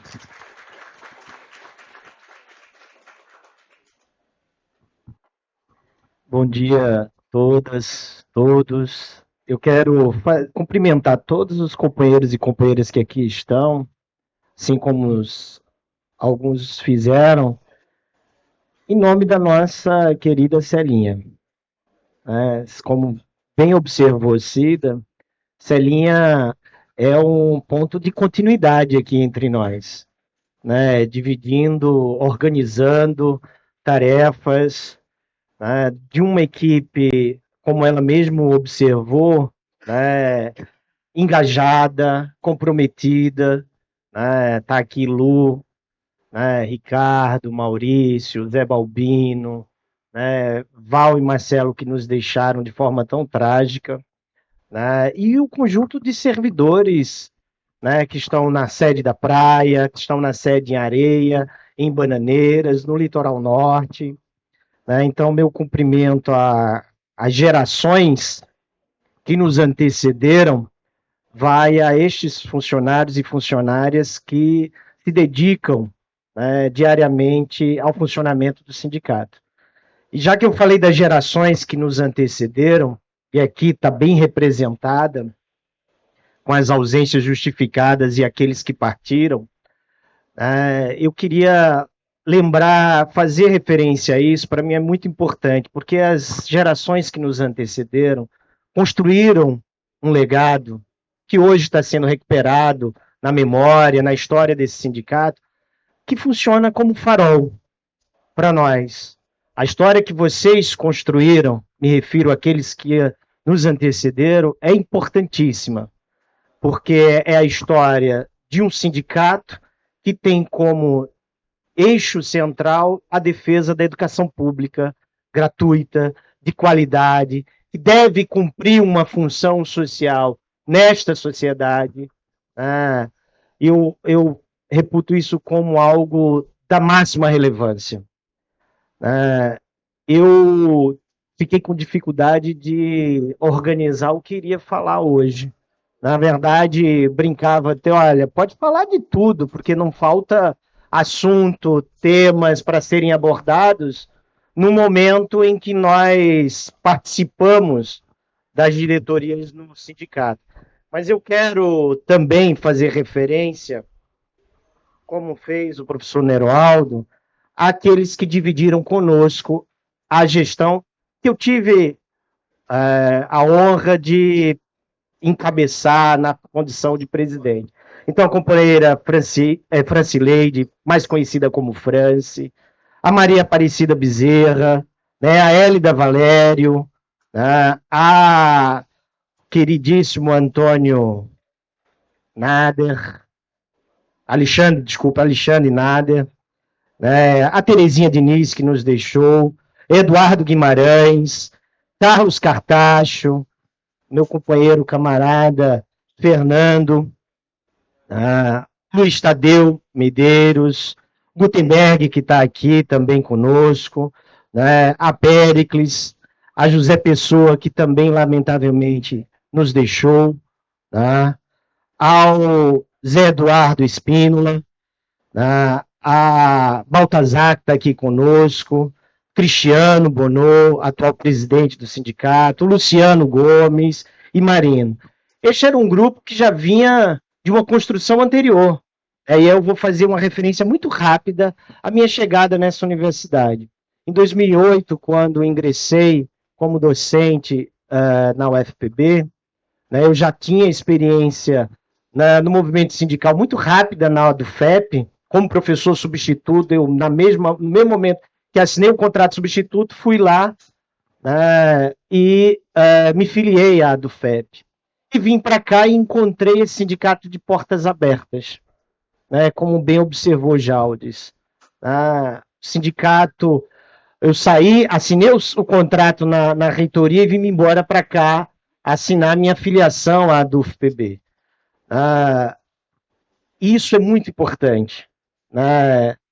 Incentivar que, inclusive, os colegas se reconheçam e façam esse trajeto de sair da reitoria ao assinar o seu contrato e vir para o sindicato, né, e fazer parte da história, da construção coletiva desse sindicato. A DUF, como eu disse, é um farol, uma bússola para as nossas lutas, né? Nós construímos coletivamente isso, e eu me lembro da greve de 2012, né, Ricardo era presidente, nós lotamos aquele auditório da reitoria, não cabiam pessoas, e, inclusive, havia uma crítica dura, porque era irresponsável tanta gente, salvo melhor juízo, 800 pessoas, né? Mais ou menos isso, assinaram naquele dia aquela assembleia, e nós tínhamos uma difícil tarefa, né, que era construir a luta e a resistência em defesa da educação pública, explorando as contradições de um governo que era o governo do PT, né? Mas nós tínhamos exigências que fazem parte da construção da história desse sindicato. De lá para cá, eu me aproximei e fiz parte da gestão, né, junto com o companheiro Jaldes, né, depois a gestão, né, que eu tive a oportunidade de presidir ao sindicato, e na sequência com Cristiano sendo presidente. E eu me lembro, eu quero recuperar dois aspectos ainda na minha fala. O primeiro dele era a conjuntura política daquela época. Nós estávamos vivenciando o surgimento de forma organizada na sociedade brasileira de uma extrema-direita, né, ainda em germe, e a gente conheceu o que aconteceu após isso, né, mas a direita tradicional, associada com, né, os representantes do capital, local e estrangeiro, articulavam o golpe contra Dilma. Aquele foi um momento muito difícil nesse sindicato. Nós recebíamos a pressão interna e externa de que a DUF, pelo lugar que ocupa na sociedade paraibana e dentro dessa universidade, tinha que atuar, construir a luta e a resistência. Havia aqui em funcionamento na universidade, né, um comitê, né, contra o golpe. E esse comitê forçava, né, exigia uma posição da direção do sindicato. Nós convivíamos com professores e professores que diziam: o sindicato não tem que se meter nisso, tem que só defender os interesses econômico-corporativos. Eu lembro como muitas reuniões da diretoria, Baltazar, Fernando, né, o próprio Alexandre dividiu, o Cristiano conosco naquele momento, de como era difícil. Mas nós decidimos, e Fernando cumpriu um papel importantíssimo, eu não posso deixar de registrar isso. Porque ele já nos alertava à época de que havia essa construção. E havia entre nós aqueles que hesitavam, mesmo reconhecendo os perigos que estavam se desenhando naquele período. E ele, pela militância, inclusive fora da universidade, chamava atenção para esse período, para o perigo que estava se construindo. E a diretoria, então, convenceu-se, diferente, inclusive, do nosso Sindicato Nacional, que resistia a essa posição, né? E de que nós tínhamos que atuar na construção da luta e da resistência contra o golpe. Nós fizemos aqui um festival de cultura que lotou esse estacionamento na resistência contra o golpe. Nós construímos plenárias recuperando, inclusive, vínculos políticos com sindicatos que se afastaram, que mal conseguiam se falar na luta política no estado da Paraíba. E eu me lembro de como a DUF foi fundamental nessa reconstrução desses laços com a CUT, com a CSP com lutas, com sindicatos que não se reconheciam nessas duas, mas que estavam em outras centrais sindicais, e nós construímos um movimento amplo de luta contra o golpe. Lamentavelmente, não foi suficiente para conter, né, a sanha, para conter a ação, né, que derrubou, né, o governo da presidente Dilma. Mas aquilo deixou raízes muito importantes. Né, e aquela luta foi continuada, aquela construção foi continuada. Né. Nós aqui, também no período em que estive nas diretorias, construímos uma importante luta e resistência já ao governo Bolsonaro. Eu não era mais dirigente do sindicato, era dirigente, mas não mais estava na condição de presidente, que foi a luta e a resistência contra o projeto do Futures, que nós, aqui na Paraíba, que teve o protagonismo da DUF-PB, né, junto com o Sintesp, com a resistência de setores do movimento estudantil, nós fizemos as primeiras grandes manifestações contra o Futures. Lotamos a frente aqui, né, da ADUF, até o restaurante universitário, porque inicialmente estava convocada uma assembleia universitária para o CCJ, e eu me lembro que rapidamente a gente disse: vamos todos para a frente da ADUF. Garantimos as condições, realizamos uma importante luta, e esse projeto do governo Bolsonaro foi literalmente no ralo.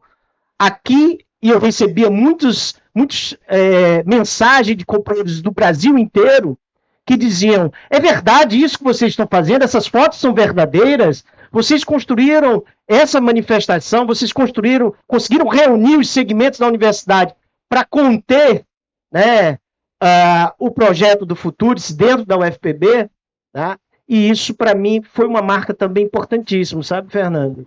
Né? Por fim, eu quero concluir essa rápida exposição, né, recuperando esses elementos da memória, daquele período da conjuntura política, lembrando que o Antissindicato Nacional, antes associação, né, Rubens, hoje o Sindicato Nacional, a DUF-PB, ao longo desses 45 anos de existência, de fato são um farol, uma bússola para a nossa ação, né, política, para a nossa ação como docentes.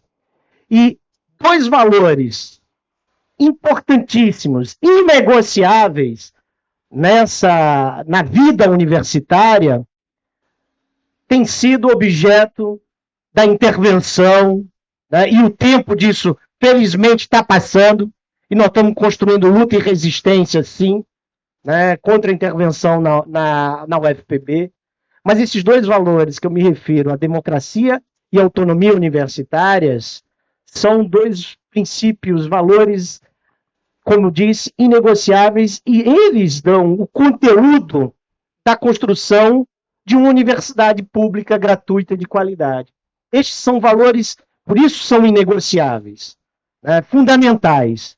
E este sindicato não abriu mão, ao contrário, esteve à frente durante uma pandemia, construindo luta e resistência aqui nessa universidade, desde o primeiro dia, né, que nós estamos amargando a intervenção na UFPB.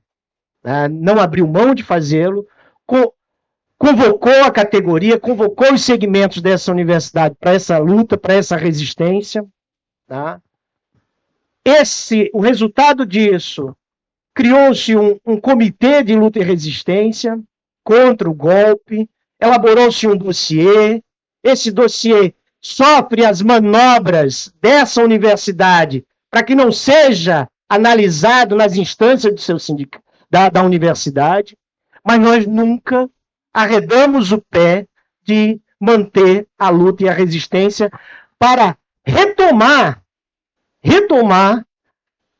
aquilo que é fundamental, a autonomia e democracia universitária. Então, eu quero aproveitar essa oportunidade para renovar, né, o chamamento sempre permanente da atual diretoria e das gerações que nos antecederam, né, para construirmos a luta e a resistência, para mantermos a luta e a resistência e recuperar a autonomia e democracia universitária. Obrigado, gente.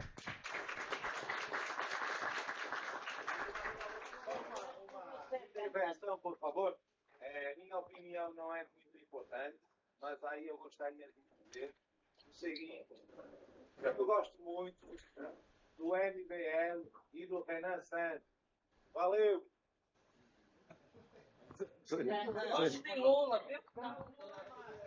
Bom, vamos lá, vamos seguir. Vamos dar sequência. Eu quero saudar a todas e a todos. Quero saudar a todas e a todos que estão aqui presentes, inclusive o membro do MBL que veio aqui. Saudar a todos, né? Este sindicato, isso, vulgo Zacarias. Quero saudar a todos e todas, né? Companheiras e companheiros que estão aqui. São os tempos novos, né? São os tempos novos. Quero saudar a todos.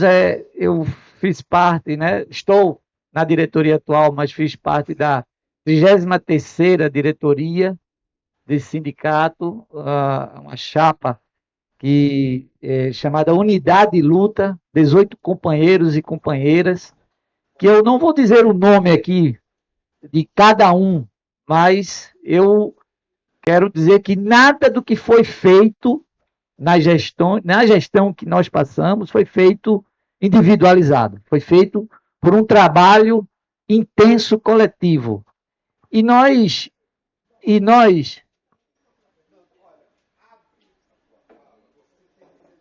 eu vou lembrar, calma, eu vou me lembrar. Então, e assim, quis um momento histórico. Nós não estamos em qualquer momento de nossa vida, inclusive hoje. Eu já digo isso já há pelo menos de 2014 para cá, desde quando as mobilizações de junho, o povo foi à rua querendo mais e teve menos. Então, desde pelo menos 2014, nós não estamos em qualquer momento de nossa vida. E quis o tempo histórico que esta gestão que eu tive à frente foi a gestão do tempo da pandemia. Foi a gestão, talvez, de um dos momentos mais difíceis da humanidade. Não posso, né? Mas foi de um momento... E o desafio foi muito grande. E o desafio foi grande porque o legado de 43 anos na época, que foi minimamente descrito aqui, a responsabilidade era muito grande. Pelo legado dessa instituição. Pelo que essa instituição representa na Paraíba. Pelo que essa instituição representa dentro da universidade. A responsabilidade que nós tínhamos naquele momento de não deixar com que esse sindicato fechasse as portas, literalmente. Que esse sindicato não diminuísse o papel dele. Que esse sindicato assumisse o lugar protagonista que teve ao longo dos 40 anos. Então, esta responsabilidade deu muitos cabelos brancos daqui, que tem aqui. Inclusive, perdendo o cabelo. Mas, fundamentalmente, o trabalho coletivo dos 18 membros da diretoria, com perda. A professora Terezinha faleceu na diretoria que a gente estava envolvido. Nós tivemos 2 funcionários que faleceram quando nós estávamos na diretoria. Teve semana que nós, todos os dias, lançávamos notas de pesar. Todos os dias. Os 8 dias da semana. Nós lançamos notas de pesar. E era... Nós estávamos no Congresso do Andes e tivemos que anunciar a morte de Marcelo Barbosa. Então foram momentos que talvez a gente nem tenha ainda a dimensão, né? Estamos passando ainda o luto, nós ainda estamos vivendo esse luto de alguma forma. E mesmo assim, nós conseguimos manter um sindicato de pé, nós conseguimos manter um sindicato atuante, nós conseguimos manter um sindicato envolvido nas principais lutas aqui na Paraíba, nós conseguimos estar nas ruas no momento da pandemia, nós conseguimos dizer o significado desta frase que está aí, foi também trazida e elaborada nessa gestão, e quem tem sindicato nunca está só, e representou naquele momento da pandemia essa unidade, essa solidariedade, esse envolvimento do papel. E hoje nós somos uma entidade com mais de 2.000, nós tivemos sempre, mas vejam, não é por conta da pandemia, é por conta desse legado. Esse legado que foi contado aqui minimamente por cada um dos companheiros e companheiras aqui, que demonstra a força desse sindicato. Que ele está vivo, que ele vai continuar vivo e viva os trabalhadores da Universidade Federal da Paraíba, fundamentalmente os docentes. Muito obrigado a todos e a todas. Antes de passar para a Cris, eu queria só fazer ressaltar o termo a Andes do Rubens. Eu acho que a gente precisa resgatar essa ideia do feminino nesse processo, sabe?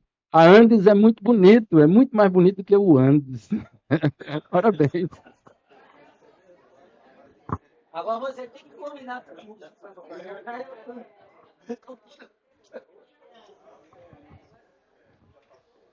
Gente, também foi incumbido de fazer o encerramento aqui com todos e todas. Eu acho que nem precisa falar nada, né? Tudo já foi dito de um modo geral, né? Eu acho que de uma coisa eu posso me vangloriar com todos que estão aqui. De todos vocês, eu sou o que menos gosta de falar, sobretudo em público, né? Não faço questão nenhuma, certo? Eu sempre tenho um plano A, que é Fernando, Edson e Sandra, né? Eu só vou se realmente eles não puderem, mas eles sabem disso, né? Não faço questão nenhuma. Gosto de escrever, né? E aí eles me dão muito espaço para me escrever também, certo? Então, mas hoje essa obrigação de estar aqui com vocês e essa grande honra, né? De estar aqui nessa mesa extraordinária. Eu estava ansiosíssimo por essa mesa, né? Antes de começar, gente, só para... eu não quis escrever nada hoje porque eu queria vir bagunçado, desorganizado mesmo para falar, certo? Eu ainda não sei o que eu vou falar, né? Mas aí, convidar todo mundo para hoje à noite o concerto de abertura dos meus 45 anos, que é o concerto com o Xisto, né? O Xisto é companheiro do quinteto, há muito tempo já está conosco. Nós temos um canal no YouTube, que são quase 4.000 assinantes, né? Seguidores. Lá nesse canal, eu aconselho, quando vocês não tiverem muita coisa para fazer, tiverem tempo, dê uma olhada no canal do YouTube da DUFPB, né? Sobretudo aquilo que foi produzido durante a pandemia, relativamente às questões culturais, conduzidos brilhantemente pela professora Sandra Luna, né? São programas extraordinários, né? Que fazem honra à nossa cultura paraibana, nordestina, nossa cultura brasileira de um modo geral, trazendo artistas, consagrados regionalmente e nacionalmente, né? Então, vale a pena, é uma emoção gigantesca ver a qualidade daquele trabalho sendo feito por quem a recém tinha adquirido o Zoom, né, Maurício? Né? A recém nós tínhamos comprado o Zoom e estava, né, começando a entender como é que funcionava, tudo bem organizado, tudo muito bem feito, e o X está parceiro nisso, desde sempre, né?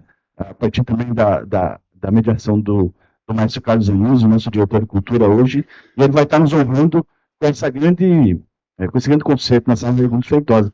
Para isso, gente, né? Vocês sabem que a sala, nós temos uma feliz cultura na Raimundo Feitosa, ela lota sempre 40 minutos antes dos shows, certo? Geralmente, quando tem muita gente que ficou de fora, os artistas fazem uma segunda sessão. A gente reservou algumas cadeiras para quem estiver interessado do nosso sindicato para ter uma reserva lá, né? Foi gentilmente cedido pela organização do show do Xisto e pelo maestro Carlos Anísio. Estão todos convidados, 20 horas na sala Raimundo Feitosa, né? E domingo, gente, né? Uma singela feijoada lá no Cabo Branco, na nossa sede social. Também corram, né, que os ingressos estão se esgotando. Nós temos um número limitado de vagas, né?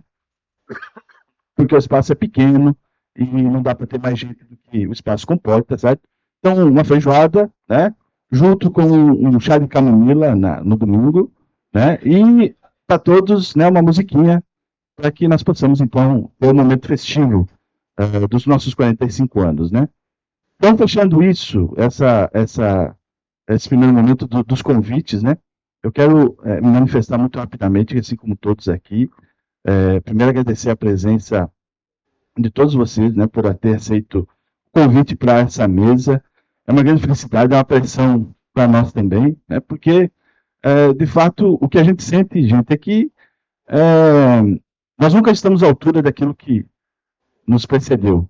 Né? Então, é uma responsabilidade muito grande com a história desse sindicato, né?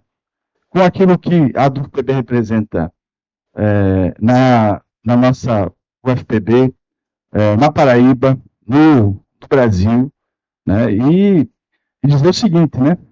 Isso vale a pena, tem muitas coisas, né? Mas acho que vale a pena colocar a importância desse sindicato, né? E aí eu queria fazer um registro, porque isso é importante para nós, né? A UFPB, com o tamanho que tem, né? Nunca foi recebida, apesar dos insistentes pedidos pela gestão anterior do índice. Nós não fomos recebidos, né? A gente solicitou várias vezes audiência, nunca fomos recebidos, né? Justamente porque a gente acredita numa interlocução constante. Né? A gente acredita que, sobretudo, o princípio que eu aprendi com os companheiros e companheiras desse sindicato, que generosidade gera generosidade. Né? E nós sempre fomos muito generosos, né? Vocês foram sempre muito generosos comigo, em todas as medidas, né? Tendo em vista né? Tá recém chegando, ser de outro lugar, ser de outro espaço, e sempre fui muito acolhido nesse espaço extraordinário, né? Mas mesmo assim, né? Nós tivemos aqui duas pautas que foram fundamentais para o índice nos últimos anos, né? Que foram históricas e que nasceu desse sindicato, que nasceu da UFPB, né? Uma discussões de diretoria a partir da interlocução com a base, da pressão da base. A pressão da base é fundamental, né? E aí os nossos diretores acho que têm uma vocação muito grande para a escuta. Isso é uma vocação das diretoras dos sindicatos, né? Esse acolhimento, essa escuta, que foi justamente a questão de provocar nacionalmente um movimento contra a intervenção, professor Miraldo, né? Contra as intervenções nas instituições federais de ensino superior, né? Foram 21 que sofreram esse abuso, esse absurdo, né, que nós estamos vivendo hoje, né? E nacionalmente, então, essa organicidade da luta contra as intervenções nasceu exatamente dos companheiros que estão nessa mesa, né? Fernando, Marcelo, Sandra, Cida, Edson, todo mundo aqui, Rita, está junto conosco e que encampou esse grande movimento. O segundo, e que eu achei muito... Oi?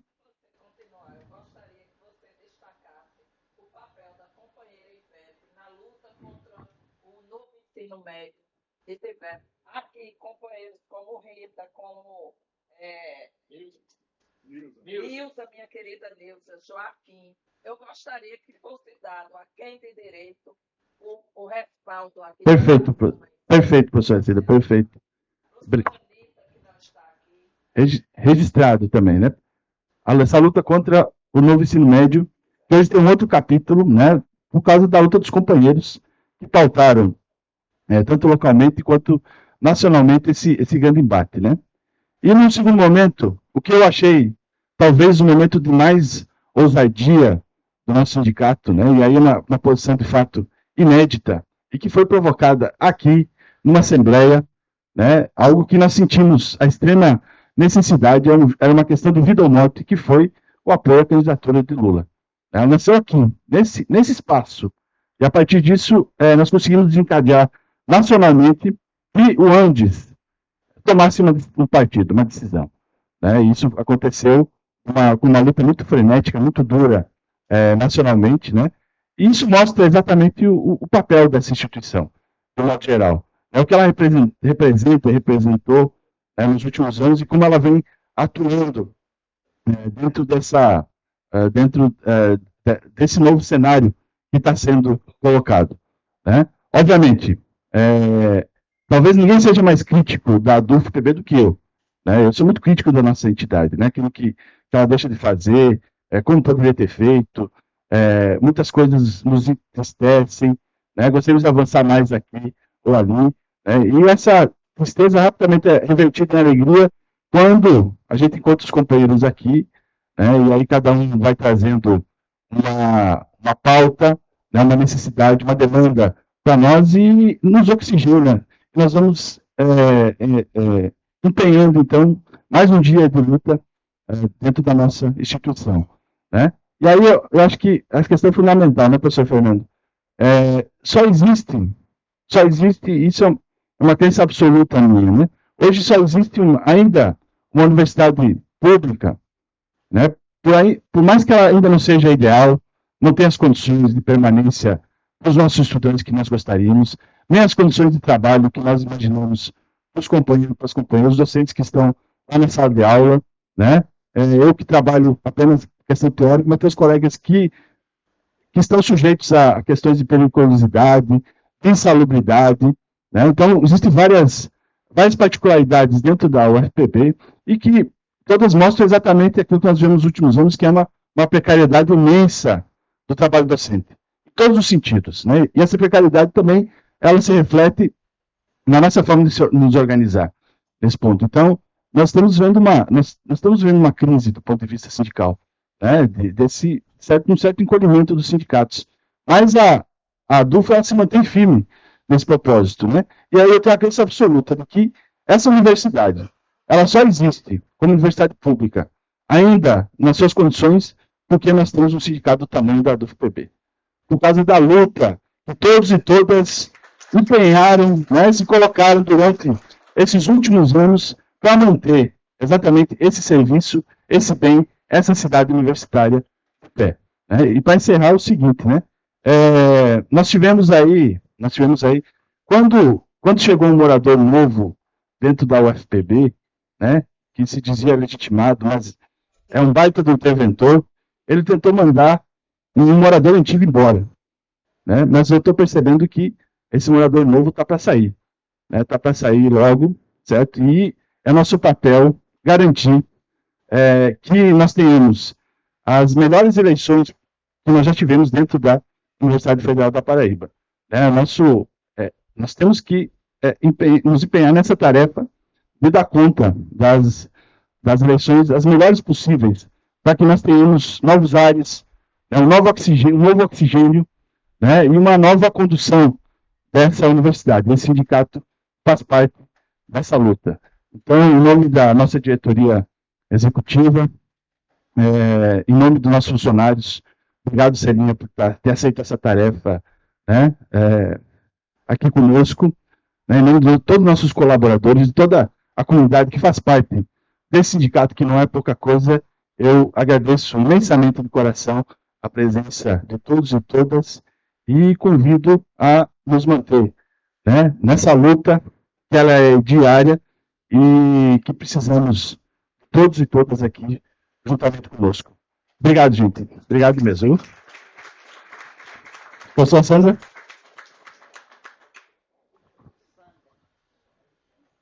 É somente que, como fui eu que compus a mesa, eu agora tenho a alegria de, ao desfazer, né, a sessão, convidá-los, tem um lanche ali. Celinha, com certeza, falou aqui no início do trabalho dela de bastidores, isso é parte da dedicação de Celinha a este sindicato, e também nós temos uma lembrancinha muito singela para vocês, e então que o desfazimento da mesa possa ser mais livre. Vamos ao bolo, que agora é o que interessa. Obrigada. Epa!